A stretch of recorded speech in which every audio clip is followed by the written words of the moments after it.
Can helicopters land in between buildings? So, very quick video here. Welcome to the channel. Can helicopters land in between buildings? Yes, they can. In fact, that's the beauty of helicopters, in that we enable to take off and land vertically. So there is an inherent issue, though, with landing in between buildings, and that is really depends what the wind is of the day. If it's high winds, then that creates a lot of turbulence, so it may be very difficult to land in between buildings. Obviously, there might be a space, actual physical space, that prohibits the landing in between buildings as well. And that also is related to what regulations are in a particular country of minimum dimensions of landing areas, especially in urban areas. But there's also an aerodynamic effect that we've really got to consider, is what we call recirculation. So what can happen is that as the airflow is processed through the rotating main rotor, the disc on top of the helicopter, it is propelled downwards, and then actually it goes, as soon as it goes towards the surface, it actually spreads out, and then if it hits buildings nearby, then it will come back in and then over the top of the disc, and it creates a lot of turbulence, and that's what is called recirculation. This is what we call dirty air coming back onto the disc, creates a lot of turbulence, a lot more drag, dramatic reduction in lift. So what this will mean is that as the helicopter descends, it's very similar to another phenomenon, which is called settling with power, or vortex ring state.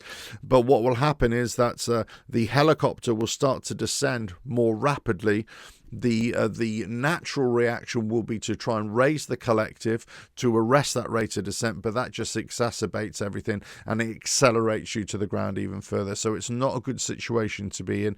So there are certain limitations in terms of trying to land in between buildings, especially small areas. And it's one of those things that you want to come down exceptionally slowly, all the way down, and then hopefully make the surface before any recirculation can occur.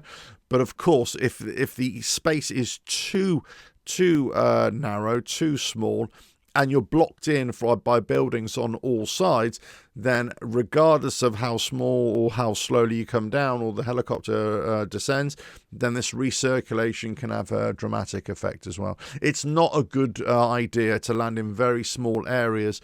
We're blocked in on all sides, certainly within high winds, but certainly you've got to be very careful with rate of descent, and it's primarily due to this recirculation issue as well. So there we go. Helicopters can land within buildings or in the middle of buildings, but there's lots of inherent issues with it.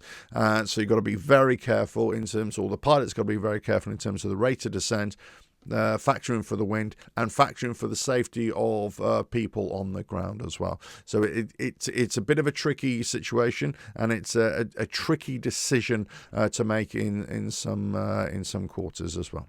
If you like what I do here, keep on watching, and I'll catch you again. Bye now.